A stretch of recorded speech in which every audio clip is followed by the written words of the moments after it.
Hey, hello, and Hello, welcome hello. to Kerry, how are you? I'm good, So thank you very much. Thanks for having me on.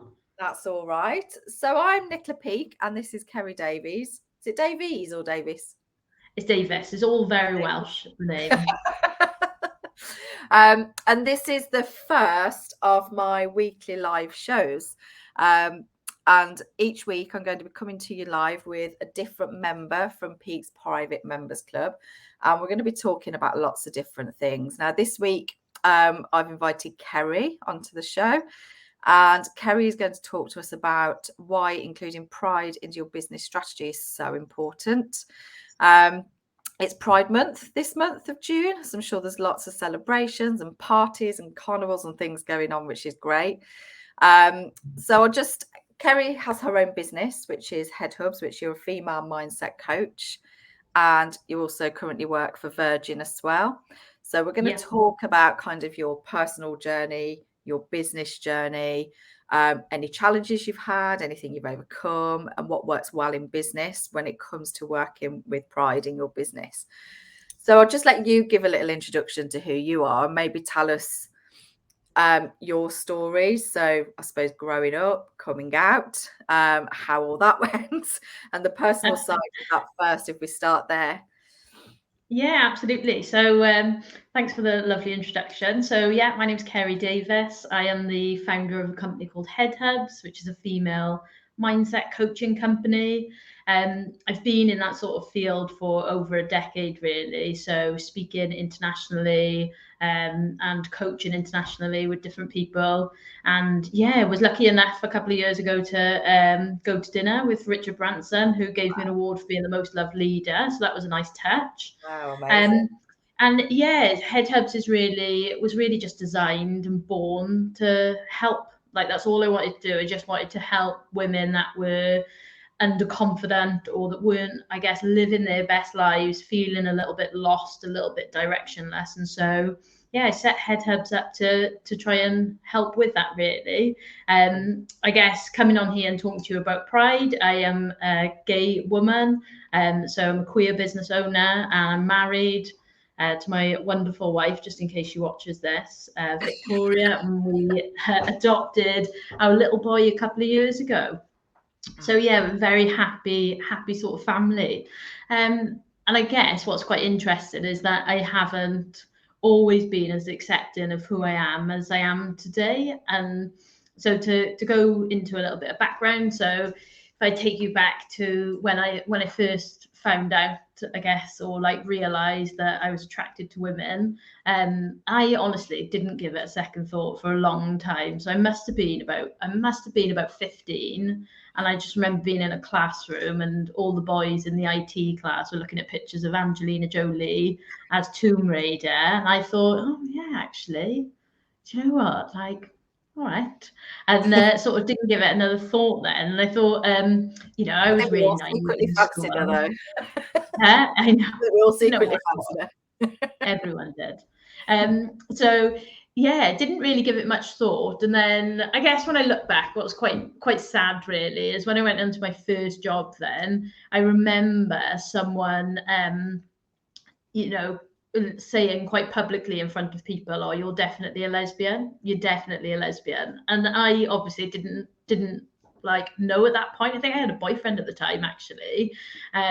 So that was, just a little, I guess, inside peek into sometimes how like unself-aware people are Yeah.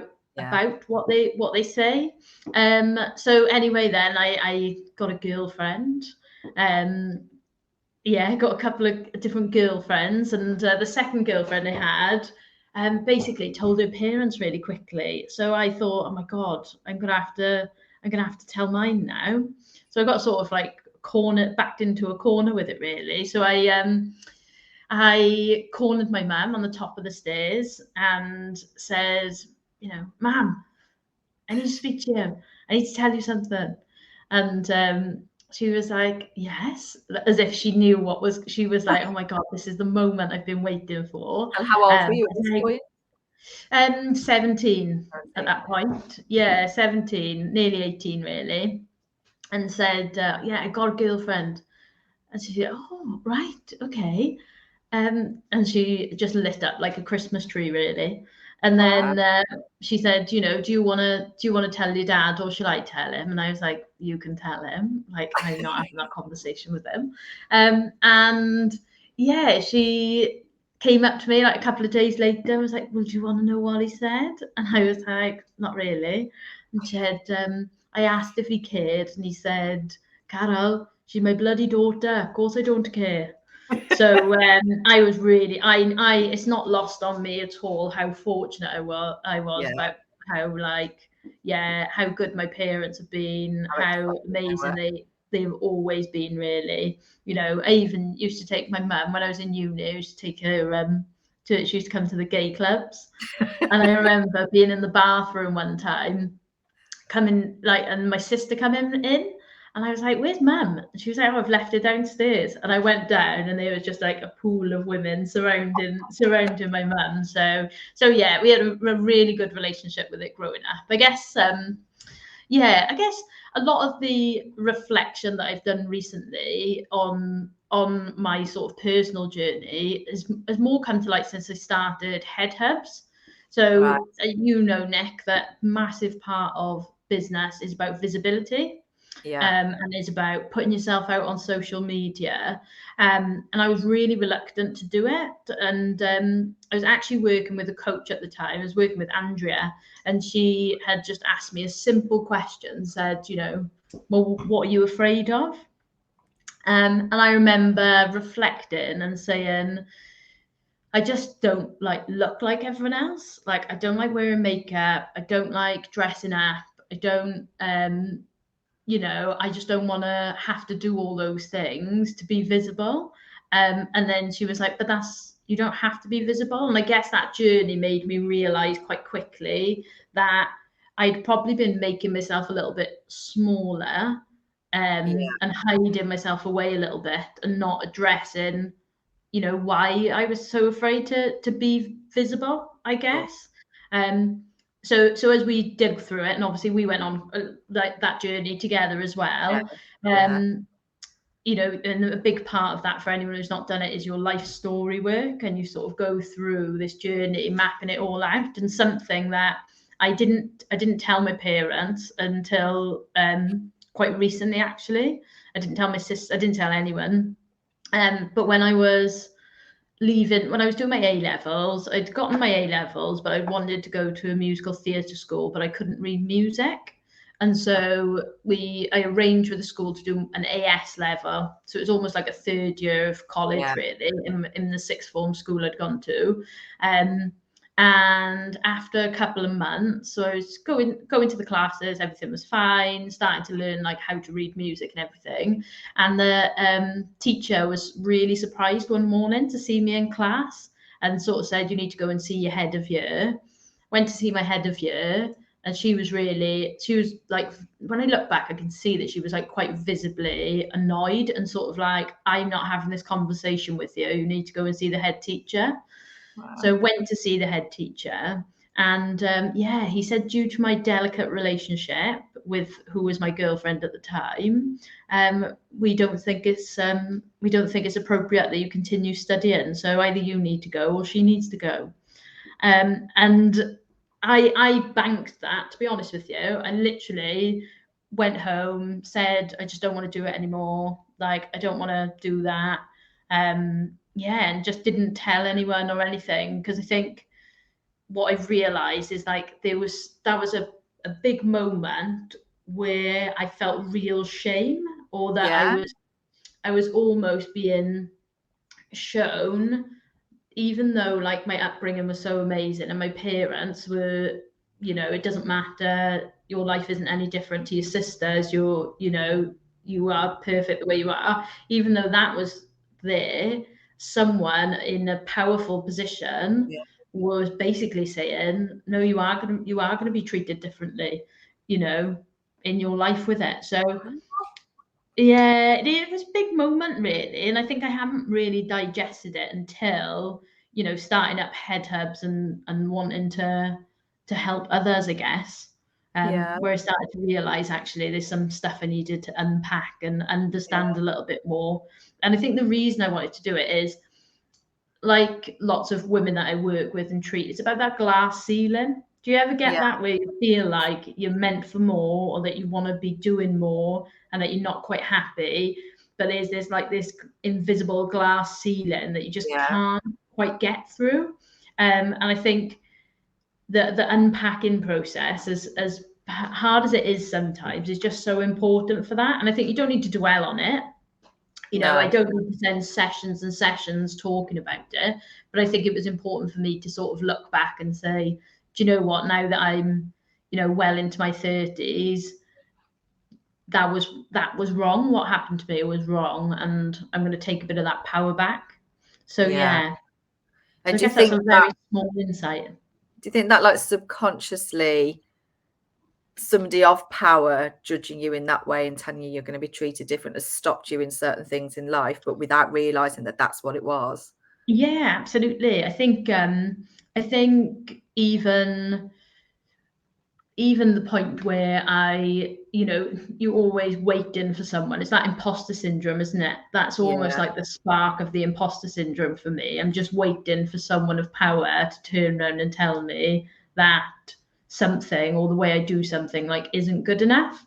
And I Yeah. think I've part of, I guess, tackling that is by becoming more visible, as a gay business owner. Yeah. Because I don't, the women that I treat are not, are not gay women. They're, whoever they want to be, basically. That's Yeah. not that's not what my niche is. But I think for me, it's part of, putting myself forward more as a bit of a more of a role model, and just being a bit Yeah. more transparent about who I am. Yeah. Yeah.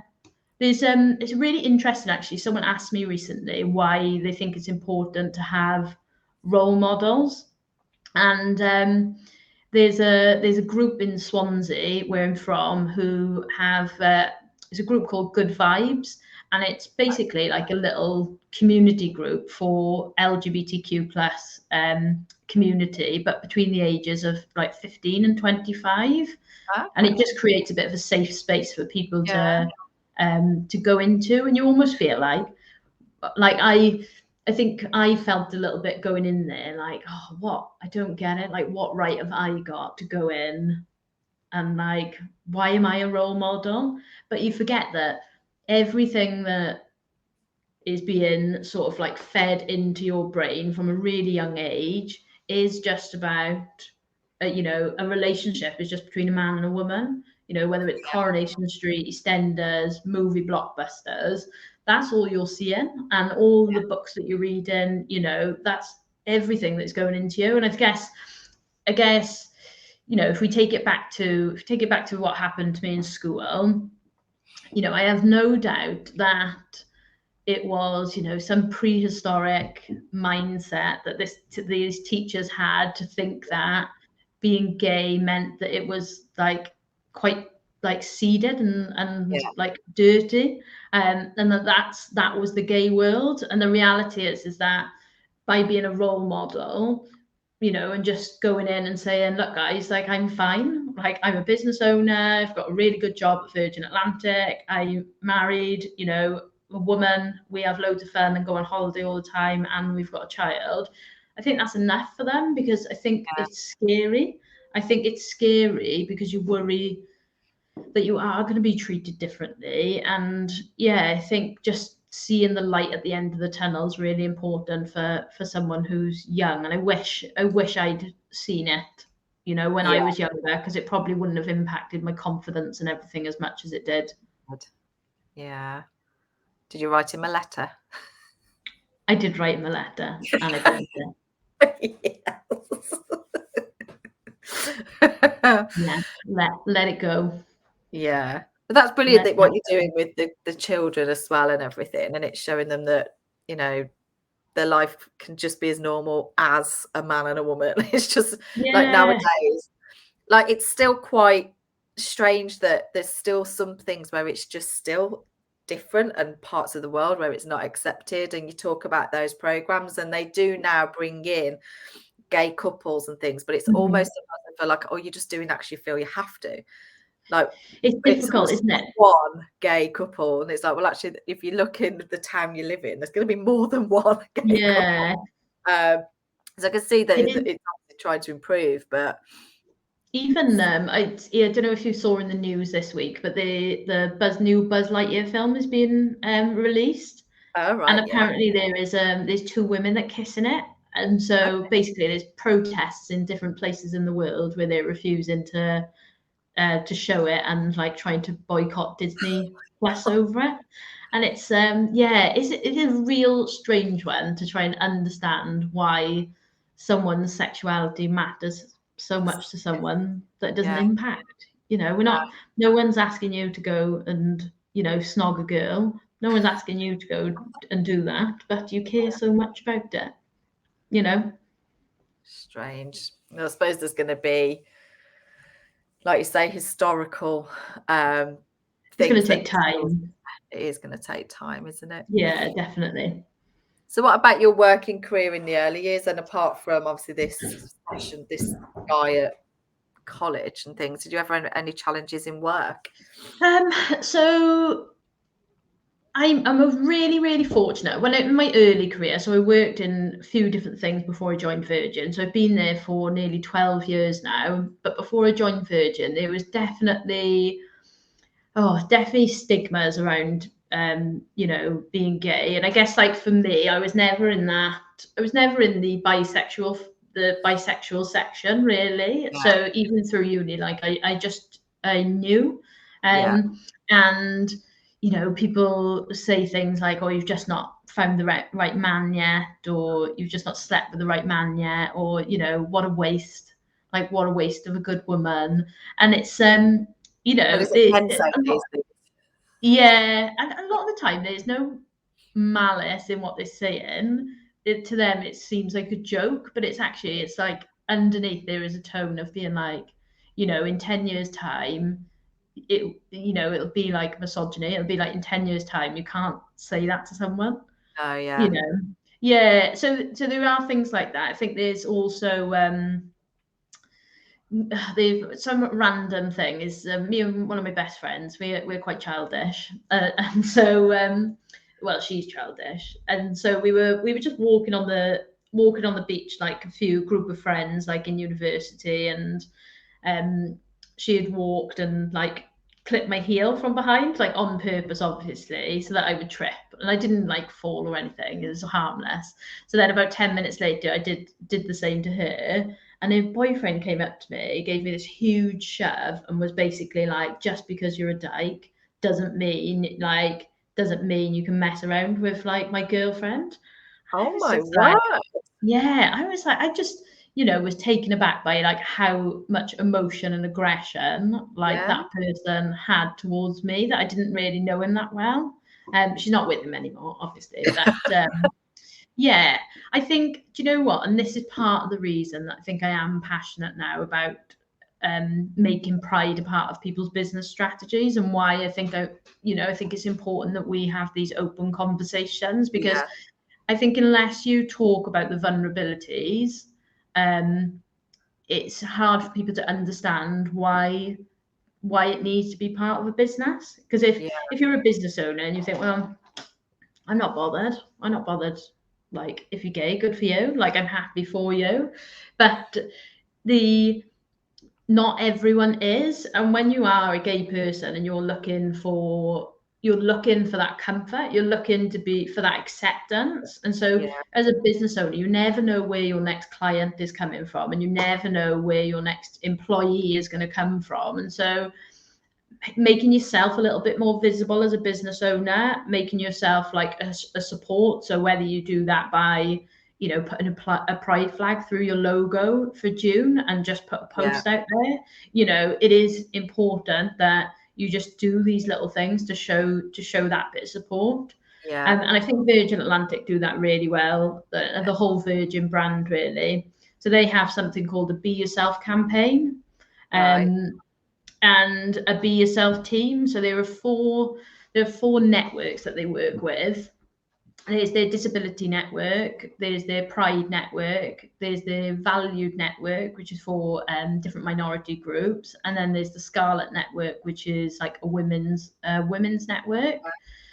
And really it's about just having events where, like this month for example, for Pride, I'm hosting interviews with different people. So we've got like a transgender pilot that I'll be speaking with next month, over the next couple of weeks. There are non-binary people in the company that I'll be talking to, and they're all talking about how important, you know, pronouns and things like that are. And it's all Yeah. just about helping people understand more. Like that's the Yeah. reality, is that you've never been through it, Nick. So why would you think that someone would say something like that to me? Just because you wouldn't. And so yeah, Virgin do a really good job at encouraging people to be themselves. And the reason for that is because you work so much better. Like if I've got the psychological safety to Yeah. feel safe within a group of people to say what I want to say or how I'd like to say it, whether that's, you know, in a way where I'm totally dyslexic and I can be talking and completely forget what word it is I want to use. Like they're accepting of that, they understand Yeah. it because they've been able to talk openly about it.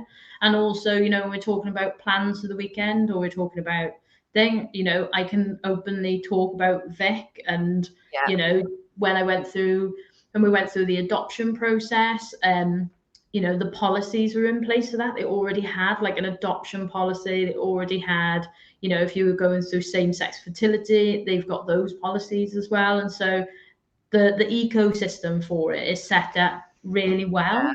Um, and that's not to say that everyone needs to leave this and go and start building different policies. That's not what it is, but it's about being mindful, I guess, as business owners, that they might be things that people want down the line, whether it's your Yeah. employees or whether it's clients. You know, they actually want to know, like, okay, well, how are you affiliated? What are your morals as a company? What is Yeah. your Do you have a strategy?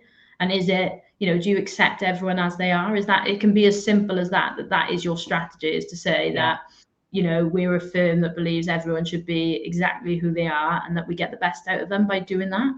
And Yeah. that's perfect. They have done really well, haven't they? And I think there's a lot of businesses that will want to implement things like that, but I imagine it's not easy to do, is to build those teams and strategies, but it's just having it as part of your core values, especially in a Yeah. small business, if that's one of your core values. And if you're a small business that says, I want to be inclusive and I want to be diverse and I want all these things, don't just say it for the sake of saying it because you think that Hmm. that's not what people want to hear. Have it in your Yeah. values. You know, when it comes to starting to recruit staff, it's being more open to like knowing who you're interviewing. So you're a team Mhm. leader, aren't you, in Virgin? So you must get very close to working with your team.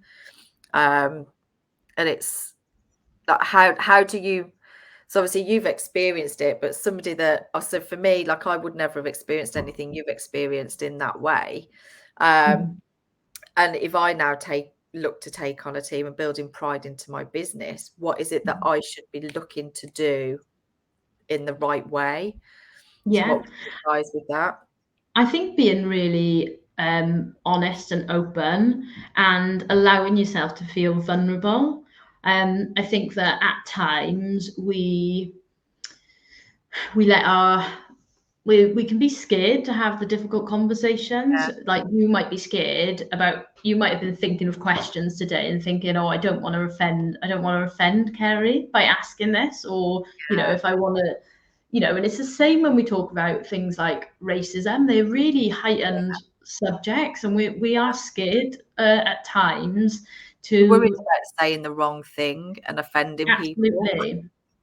But I think by opening those questions and saying, look, would you be open to, like, us having a really open conversation together, getting to know each other, and, you know, I'd love to know more about it if you're happy to share Yeah, with me, have you ever had any negative experiences, or, you know, have you ever been in, you know, what was it about other jobs that you've been in where they haven't like supported you very well?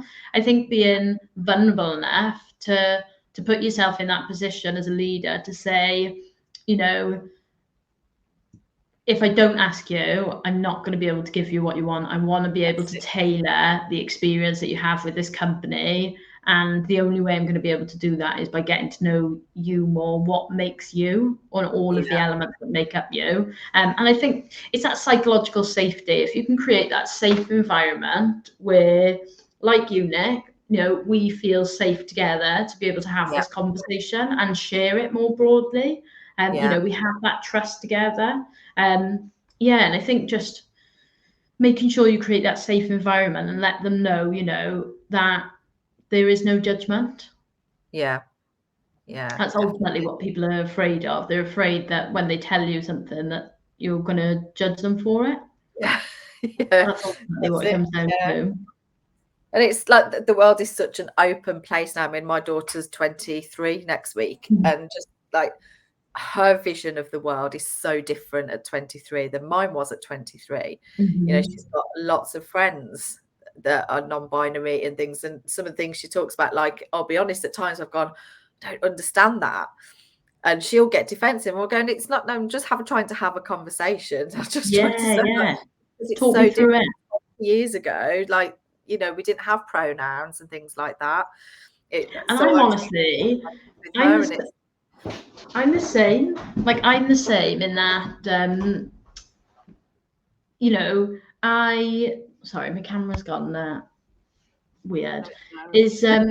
I'm the same in that, like, I don't know about like people's pronouns and things either. Like, I've had to go away and say, you know, I've met with a couple of people from different areas of Virgin and sort of just said to them, right, just talk me through it so I can understand it. Or I've watched YouTube videos about people explaining it, and you just get it a lot more. Let me just switch my camera back on.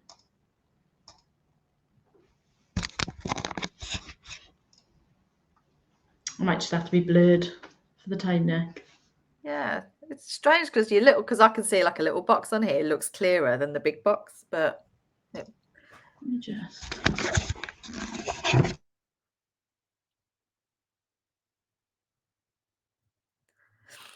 Oh, I'm on my own now. She's coming back on now. See if that works. Is she back on? It's like she might have just lost connection. So you're just stuck with me for a minute until she comes back in. But obviously, while we are talking, if you have any questions, please feel free to pop them in the comments and tag us, and we can come and answer any questions later as well. They will need add to stream. Let's see. I think she's back. Are you there? I'm back. I don't know what happened. Sorry. It's all right. I just said, obviously, because I was left on my own, so I've just said any comments or anything like that, they can pop them into the boxes and tag us. So can you hear my dogs now? I knew this would happen. I usually have them up here with me, but I thought, I know that somebody will knock the door, so I've left them downstairs. So somebody's knocking the door, but they'll just have to wait and get no answer. So obviously we've pre-recorded this today because it's the first one. I thought, well, let's just pre-record it, make sure it's right. So when I share it, I know it's going to the right places, because when I do share this live, then I'm hoping to go to LinkedIn and YouTube and Facebook page and Facebook groups, so that we start sharing the message. And like, even part of this, you're talking about visibility. I've had the idea for this show since February or March, I think. And I've literally just been procrastinating. It is that visibility thing, because it's like, suddenly I want to be live and I want to be visible, but I also don't. And it's like, I don't know whether I want to do it. So we'll share this. Sorry, I think a huge thing, like, as you know, we've got generations of, you know, if you think as women, you know, women couldn't have bank accounts, 50 years ago, which is not a long time. You know, there's so many things where, you know, as women, we were almost told, don't be visible. You know, we weren't allowed to be. And so there's huge barriers that we have to break down to try and get ourselves back there, back in a position where actually we're comfortable being visible. And Yeah. I don't know about you, but part of my procrastination at times is like, oh, I'm not going to jump on. I need to like wash my hair, or Yeah. I need to have a haircut, or I need to put some makeup on, or oh my god, bags Yeah. under my eyes, and we're just spewing this judgmental stuff at Yeah. ourselves. But actually, you know what? If you once you get comfortable with it, it's fine. You Yeah. realize that people aren't out there to judge the way you look. They're out there to listen to what you have to say. And Nick, I know that you've got so many people, so many members in this group that have so much that people want to hear. Yeah. You've got Absolutely. some real experts in there, some really amazing women that we want to hear their stories. And Yeah. so yeah, you need to stop procrastinating. We've done it now. We've broke the back of it Anyhow, now. first one done. We've got to put it out there now. But yeah, if anybody's got any questions during this, just pop them in the comments and tag us, and we can come and answer you. Yeah, it's just you were talking about before you got cut off about you having conversations with people that you work with in Virgin and Googling the pronouns, and you saying you didn't have an understanding of it, but you've got more understanding now.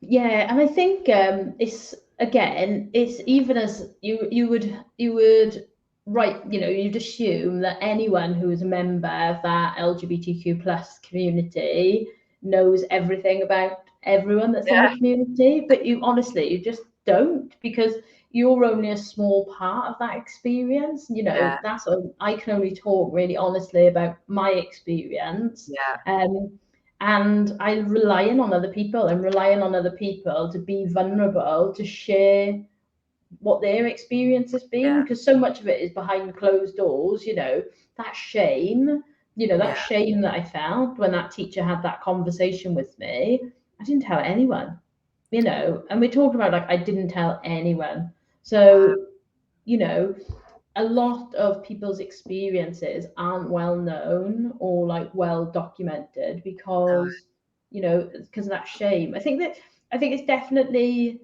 going in the right direction. It's getting better. I don't know if you have seen the show on Netflix called Heartstopper, and no, it's about two young boys, one of them who's out as gay in school and one who isn't, and yeah, they're just attracted to each other. oh, And there's different, like there's non-binary characters in there. There's a trans character in there who was originally in the boys' school and has now been moved into the all-girls part of the school. So right, it's I think even just immersing yourself a little bit more into like whether it's films or whether it's yeah, you know shows that have come out. Yeah, just being open to learning, not being afraid learning, to learn. yeah. Yeah. That's brilliant. It's so interesting, and it's I think now in the world we're in and the circles we move in, we're very fortunate because I think the Mhm. people that we do connect with are very understanding and are open and are happy to share their vulnerabilities and be honest and ask questions. Mhm. That we're fortunate with the groups and the circles we move in. Um, so yeah, I'm just gonna check. You mentioned that you were doing a few things this month, and obviously a lot with Virgin. What kind of things are you doing personally and in your business and stuff? Yeah, so business is a bit of a whirlwind at the moment. So it feels like the visibility obviously works, doesn't it? When you put it out there, and yeah, so I've got lots of new clients that have come through at the moment. I think last year when I started the business about 18 months ago, and started to get clients. We were just coming out of we were still in the pandemic fog, but we've really had a chance to come out of it now. And I think people have Yeah, had that incubation period where they felt unhappy, but now they're really ready. Like, I want to do something about it. The sun's coming back open. The yeah, January blues are well and truly done with now that the sun's back out. And they really wanted to push forward. And I guess the thing that people relate to me as a coach about is that I'm really open about my mental health. yeah, So as part of if you go on my website headhubs.com, you'll see that when I talk about myself as a coach, it's very much based around I had a general anxiety, so I have a general anxiety disorder, which comes with it bouts of depression. Right. And but I also have this really fortunate part of my life where I worked as a trainer and I was sort of internationally speaking. And I was asked to go to Singapore for a couple of months, to India for a month, to South Africa. So I managed to do a lot of traveling, and I went on my own to a lot of those places. Right. And it was almost that like confinement that made me learn a lot more. So I Yeah. would be on literally TED Talks, podcasts, books, CBT courses, to the point where I actually helped write a CBT course for Virgin Atlantic then, and we delivered it out to the whole company, CEO and all. So I was really fortunate to have this space where I learned how to manage the anxiety, and I learned how to become a lot more emotionally intelligent, I guess. And what I realized during the pandemic, just before I started the business, was that it people hadn't been through the same journey. So when I first gone to the doctors about feeling anxious and very depressed, I they gave me a piece of paper with different smiley faces on and just said, "Can you just circle how sad you are?" And I thought, "Oh my god." And they say, "Well, we do. When you come back in 6 months, we'll just get you to do it again." And honestly, it was awful. And a couple of my friends had reached out and basically said, like, 18 months ago, oh, I've been to the doctors, like they've just given me some tablets. It's not really helping or anything. Like they don't have any counselling. There's nothing like that. Um, and I think that I just saw that the help wasn't there. The Yeah. help isn't that accessible, and coaching is really different to therapy. So if you've ever had therapy, you have to realize that coaching is very different. It's not about looking into the past purposefully to understand it. That's not what it is. There are times where you connect with the past, like I was saying about like Yeah. making the connection between wanting to be visible. But the reality is that the goal of the coaching was for me to like launch my business online. That's what I wanted to do. So that's when coaching said, okay, well, why are you so worried about that? Or because this has happened, can you think of a time when that's happened? But you don't dwell on it as much. And I think lots of people are looking for something that isn't therapy, that doesn't delve in and like keep you under lock and key. Some people need that mind. I'm not saying that, some people's trauma and things, they need specific counseling and they need specific therapy for it, absolutely. But I think a lot of women are just a bit fed up, Yeah. especially women who might have just had a family. You're 30 years old, you have your first kid, and I'm just thinking of a specific client now who's 30 years old, had a baby, and then spent a year then off work, went back to work, and just doesn't know who she is anymore. Because you spend 30 years being your own Yeah. person, and then like overnight it changes and you have to just become a mum.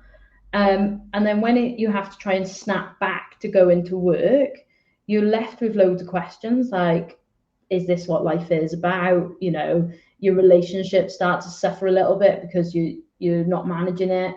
You're not sure the job is right for you anymore because your priorities have changed. Yes, you used to love, the buzz of the office, but actually now it's inconvenient. The fact that it takes you so long to get there. Yeah. People's priorities change. And I think what coaching does is it looks at all those different elements and tries to get you to better understand, okay, they were important to you maybe 5 years ago, but what's important to you now? What does the next 5 years look like? And what trajectory do you want to set for yourself? Yeah. So business is really busy at the moment with lots of new clients. I'm not complaining Brilliant. about that because I love getting to know Yeah. I love getting to know people's stories. And I think one thing I am very good at is creating that safe environment. Yeah. Because I'm just not a very judgmental person. I learned, like in Singapore, I found it really easy to connect with like certain Buddhist, what's the word? This is a dyslexia kicking in.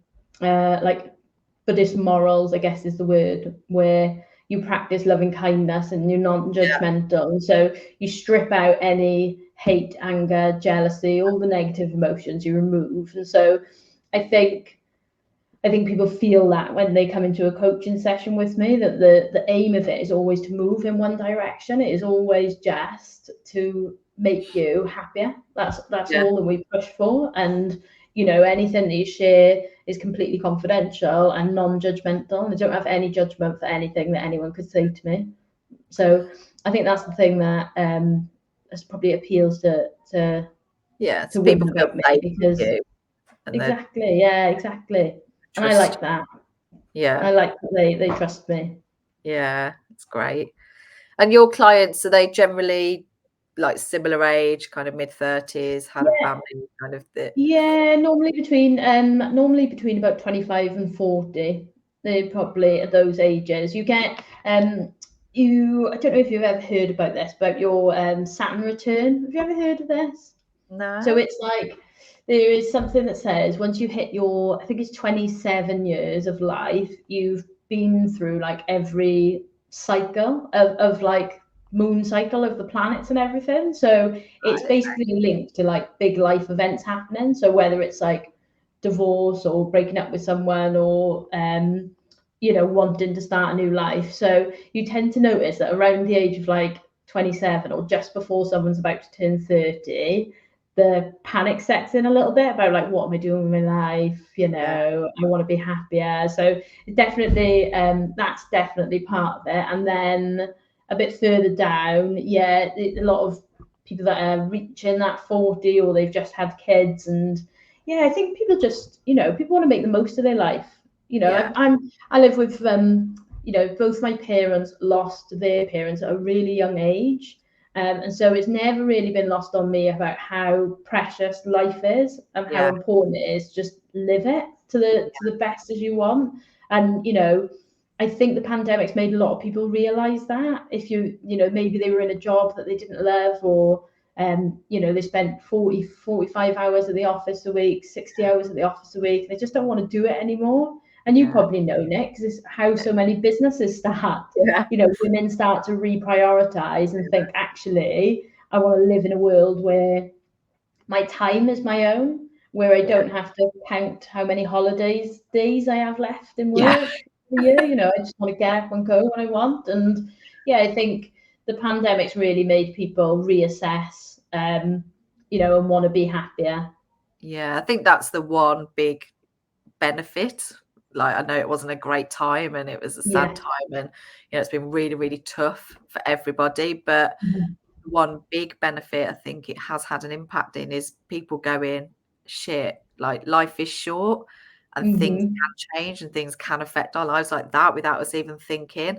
Yeah. Um, so it's just making sure that, you're happy in that moment. And if, it's easy for me to say now because I've stepped away from that corporate career and gone into a business saying, oh, yeah, Mhm. change your life, walk away. I know it's not that easy, which is where coaching will probably come through to help people Mhm. make those steps and changes in the right way.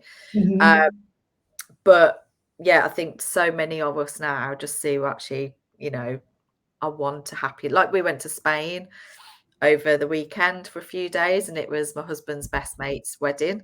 So, Oh, no. and it was beautiful. And we went out there and the wedding ceremony was gorgeous and we were just sat by the pool, and he's lived out there on and off for 20 years. They've lived out there as a couple for a few years. His daughter was born there. She's the same age as Daisy. She's 13. Um, and it's just like, it's just such a lovely lifestyle. And I said to Rob, well, we could come and live here. And we were like, oh, what Live could we do? anywhere. That's the Just beauty go of it. rent somewhere for a few months, see if we like it, test the waters. Like, and I was actually like, what is stopping us? Whereas if I had had that conversation 5 years ago, it would have been like, oh yeah, but we can't because of this and we can't because of that. There's always, Mhm. and then you make an excuse. Where now I'm like, well, we can and we can and we can. So, but it's trying to just make the most of life, I think really. I Being think happy.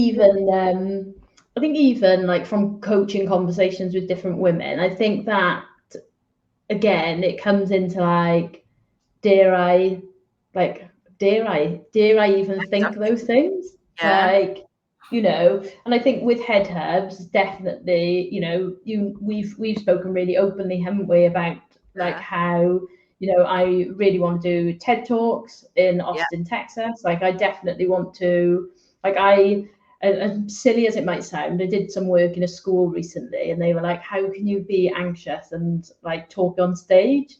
And I was like, "But that doesn't make me anxious. Like I actually feel really comfortable talking in public." Yeah. And I think like I've got visions for myself where, you know, I want to do more and more of that, and I start to think then about, oh, you know, but could you take Jackson out of school, or, you know, how are you going to do that? You're going to drag everyone, you know, you're going to be away from home traveling all the time. Yeah. And it's about like just changing that perspective and saying, no, you don't need to do that. Like No. Jax can come traveling with you. Like your Yeah. family can go away with you. Like they Yeah. will learn everything that they need to know wherever you go, whatever you do. Don't, I guess, don't put limitations on what you think you're capable of based on the way that things have always been. You know, Yeah. just because, you know, you get fined for taking a kid out of school to go on holiday, you know, if your work is traveling as a business, you know, as a public speaker, as or a motivational speaker, you would take them with you. That's how your lifestyle works. Yeah, it's Yeah. just like that fear, really, isn't it? Yeah. And what an amazing experience for them, you know, to be able to even attend these events and listen to these amazing people. You know, it's I would have loved that from an early age, listening to like these inspirational people. Yeah, absolutely. And the Yeah. travel, you know, getting to Yeah. experience different cultures all over the world. And He's meet spoiled. people and He's been on 3 holidays in 9 months. So we have, yeah. So one of my passions is traveling. So and you've got your monetary figure, which I know as well, yes, that you want to earn. the goals. Yeah, it's always No, but important to have a absolutely. goal, you know. Absolutely. Never play small. That's what I say. So we'll have this conversation in a year and we'll see how close we are to our goals as well. Okay, sounds like a plan. Oh, but it's been lovely speaking to you. Is there one big piece of advice that you would give to a business owner right now who may be looking to recruit and how they can bring pride into their business? I think if I was going to suggest something, I would include a diversity and inclusion sort of section on any job advert. So you normally, when you're writing your job advert, you'd normally do a little bit about your brand or a little bit about the company, like who we are. Is make sure in there you've got a specific section about diversity and inclusion. And if you're unsure about what to write, you know, just look at Virgin Atlantic or go on different you know, other people that are advertising for jobs, and you'll see that in the introduction they have something specific that talks about it. Right. And honestly, you would be amazed at the transformation in the like clientele that comes through. Yeah. Like especially for us at the moment, you know, it's so much more diverse than it's ever been. So I think even though it's not on your mind and you wouldn't read a job advert and want it to be there, other people are. Yeah. Other people Absolutely. are. Yeah, exactly. And where can people come and find you? So they can find me on Instagram or Facebook. So it's very easy. Both pages are Head Hubs, so all one word. And also on headhubs.com, and there's a contact us, or they can email me at hello@headhubs.com, and I'll get back to them as soon as possible. That's brilliant. And if anybody's watching, you can comment and we will come back to you if there's any questions. And actually, when I do stream this and put it out, I'll put all your links on. So I'll get your links off so they are there as well. So people can go and click the links. So they've got those as well. But it's been brilliant chatting to you. No, Loved thanks very much. Thanks for being such an ally as well and being open to hosting something for Pride Month. So I really appreciate it. No, it's exciting. Thank you. I love it. Right, I'll catch up with you soon. All Bye. right. Thanks, Nick. Thanks, Bye. everyone. Bye.